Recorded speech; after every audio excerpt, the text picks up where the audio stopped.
bagaimana sih Mas sebetulnya daya tahan pasar keuangan RI di tengah memang meredanya konflik di Timur Tengah dan telah dinaikannya suku bunga BI, serta juga kita akan menanti evaluasi terbaru begitu dari MSCI pada November nanti. Seperti apa Mas? Oke, seperti kita lihat bahwa saat ini Timur Tengah antara US dan juga Iran telah mereda.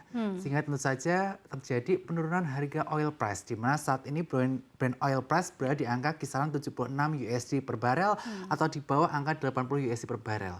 Yang mana hal tersebut bisa mengakibatkan secara fiskal Indonesia akan jauh lebih aman dibanding ketika waktu itu harga oil di atas 90 USD per barelnya.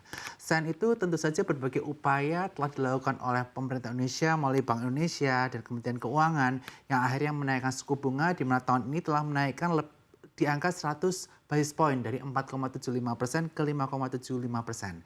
Dengan tujuan apa? Dengan tujuan supaya tentu saja currency kita bisa menjadi lebih kuat karena kita sempat melemah hingga di angka 18.200. Oleh karena itu tentu saja berbagai upaya harus dilakukan oleh pemerintah lebih dalam lagi, terutama dalam hal meningkatkan kepercayaan investor. Kaitannya mengenai apa? Mengenai iklim investasi di sini, kemudian certainty policy, dan juga bagaimana kita manage fiskal ke depannya.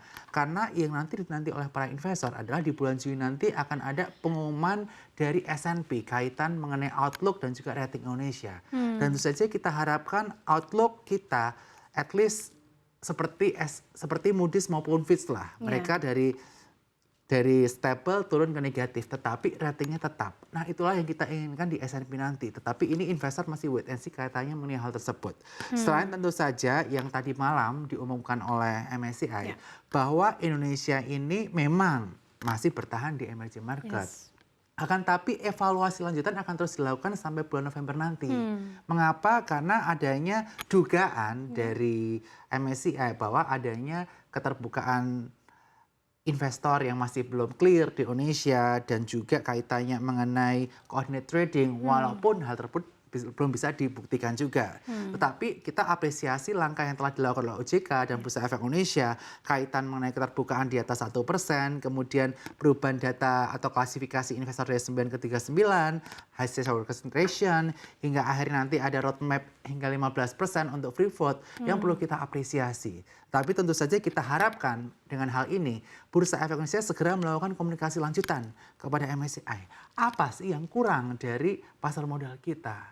Dan tentu saja ini harus komunikasi secara intens sehingga November nanti akan menjadi berita baik bahwa Indonesia tidak di-freeze lagi penambahan konstituennya. Karena itulah yang diharapkan oleh para investor supaya mereka tidak takut lagi terhadap pasar modal di Indonesia.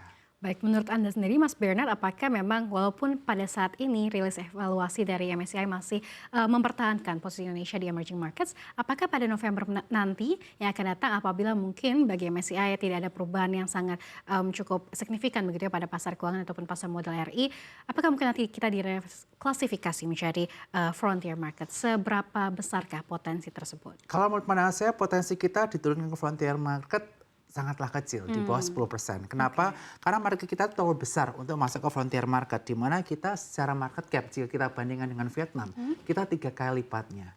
Selain itu, trading value kita secara harian itu di kisaran area 15-20 triliun secara rata-rata, atau kurang lebih di angka 1 miliar USD, di mana ini setara dengan bursa lainnya yang ada di emerging market seperti Singapura maupun Malaysia, dan juga kita mendekati ke Thailand sana, sehingga tentu saja too big untuk kita untuk masuk ke frontier market.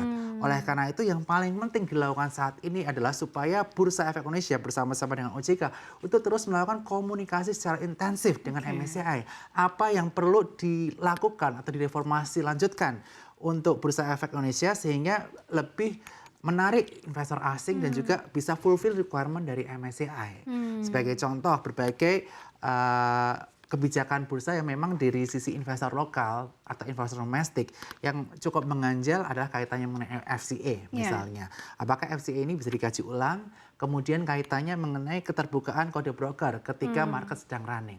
Mungkin itu bisa dipertimbangkan kalau memang hal tersebut diinginkan oleh MSCI, kita bisa berikan solusi juga dan komunikasi intensif dengan mereka. Oke, sebetulnya less likely sekali begitu ya, di bawah 10% tadi apabila Indonesia beralih begitu ke frontier market, tadi turunkan ratingnya secara kenegaraan di pasar modal. Kan tadi Anda sebutkan memang kita itu 3 times market cap ya dibandingkan dengan negara seperti Vietnam begitu ya. Yes. Nah, tapi bagaimana kemudian dampaknya terhadap mungkin rilis nantinya dari S&P?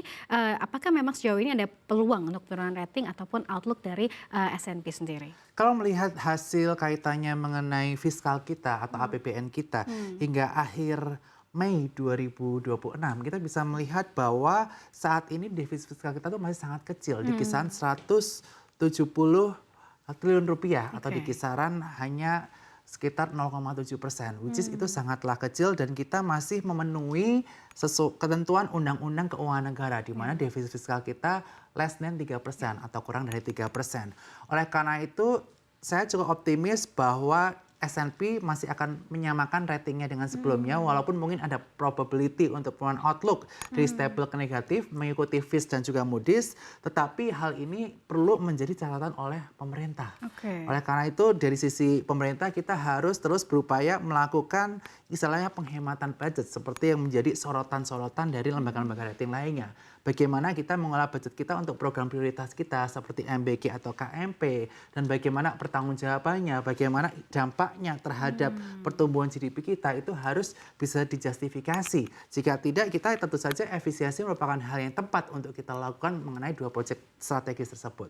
Selain itu yang perlu kita lakukan lebih lanjut lagi adalah bagaimana kita mampu merestrukturisasi utang kita yang memang banyak jatuh tempo di tahun 2026 ini, terutama di bulan Juli, yang mana Bapak Menteri Keuangan Pak Purbayo udah keliling nih, salah satunya ke China untuk mendapatkan obligasi. Nah, oleh karena itu berbagai hal telah dilakukan oleh pemerintah dan saya harapkan upaya pemerintah lebih keras lagi, dan tentu saja saya harapkan pemerintah akan lebih certain dalam mengeluarkan policy, apalagi saat ini udah banyak policy yang sebelumnya tidak certain, contohnya udah dipastikan bahwa contohnya DSI hanya menjadi sebagai monitoring only, tidak menjadi middleman, dan kebijakan-kebijakan lainnya supaya kedepannya investor asing mendapatkan kepastian ketika mereka berinvestasi di Indonesia.